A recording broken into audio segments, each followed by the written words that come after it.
I hate making videos where Dr. Stephen Greer is involved with any of this stuff. It bothers me.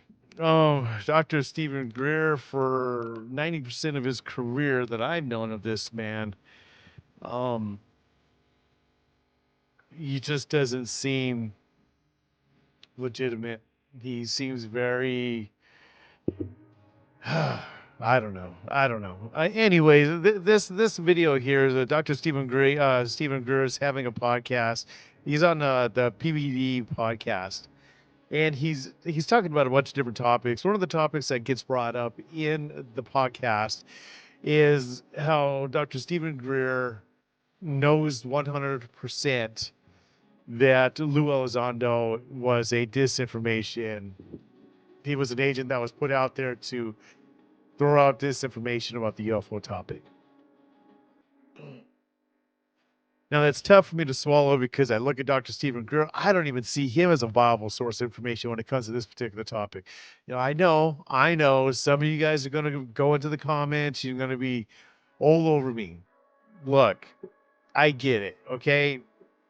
I'm the kind of person that likes to get my information from a bunch of different places, not just from Dr. Stephen Greer, because he is not the end all be all on this topic, nor should he be.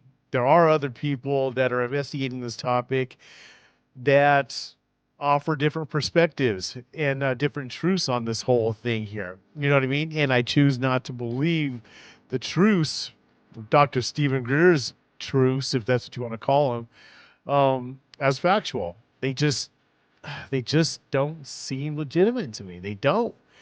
Anyways, you guys watch this video. Let me know what you guys think, man. Like, subscribe, share with your friends, all that stuff. Let's hear it.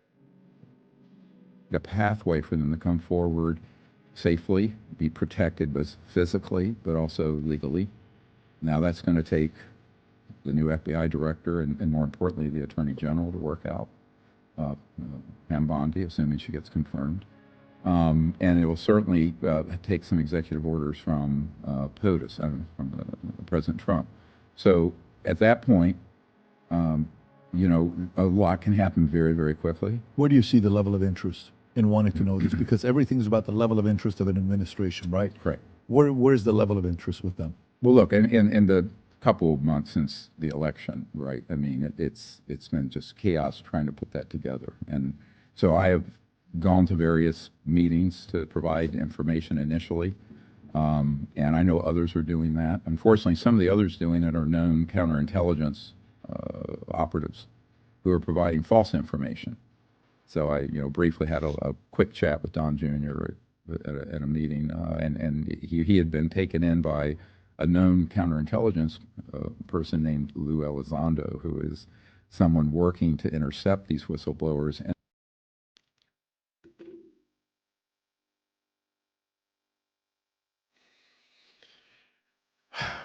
Dr. Stephen Greer, at it again. then You seem to be a big fan of his. It's what I hear. No, Elizondo is a paid disinformation person. And How convinced are you of that? 100%. I have an email from the top guy at the CIA who was there when Ronald Reagan wanted to know about this when he was running for governor, who was a very young postdoc, and he immediately wrote and said this is what he's doing. Now, recently, Mr. Elizondo has started saying more correct information. Initially, he said, all of these objects out here, we don't know what they are or how they fly. Now he's admitting we have the man-made ones. And I'll tell you,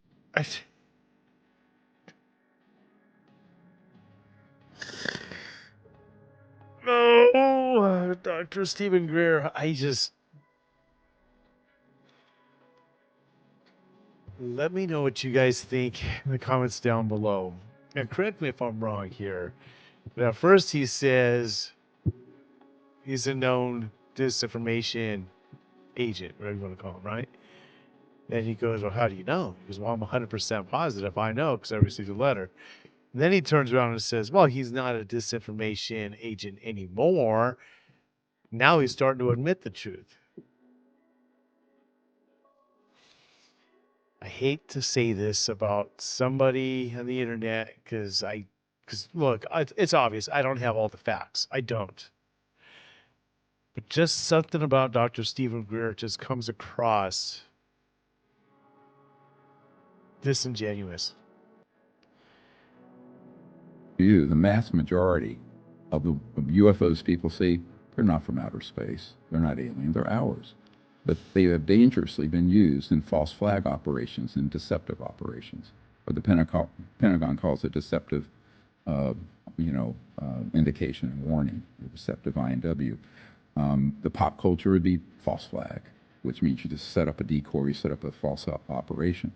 So that was his primary responsibility when he first emerged, was to gaslight officials, gaslight Congress, and intercept witnesses. That's a job, right? So It's a very big job, and there are a lot of people like that out there in what we call the legacy UFO subculture. They're embedded. I mean, they're not going to wear a sign to say, "Hey, I'm from, this operation." But is it an actual, like, is there actually a undisclosed division where your job is to gaslight and confuse people, or is it absolutely. Everyone's job to gaslight and distract? Because No. like the opposite of a marketing, how like the Yes, propaganda right, book that right. was written. Right, you guys, you heard it here on PBD Podcast. I will have this linked in the description below so you guys can go check out the whole thing for yourself. If you want to watch it, it's about an hour, 45 minutes, hour and a half long. You guys want to check that out? Go check it out. Let's talk in the comments down below, you guys. Let me know what you think. I get it. Some of you guys are Dr. Stephen Greer believers, and you believe everything he says is factual. Look, I'm neither here nor there. I have my beliefs. I could be 100% wrong, and I realize that. You know what I mean? And if I'm wrong, shoot, I'll be the first one to apologize to anybody and everybody about this, but I just don't think I am. Anyways, you guys, like and subscribe, and we'll catch you guys in the next one. Let's talk down below. Peace out, you guys.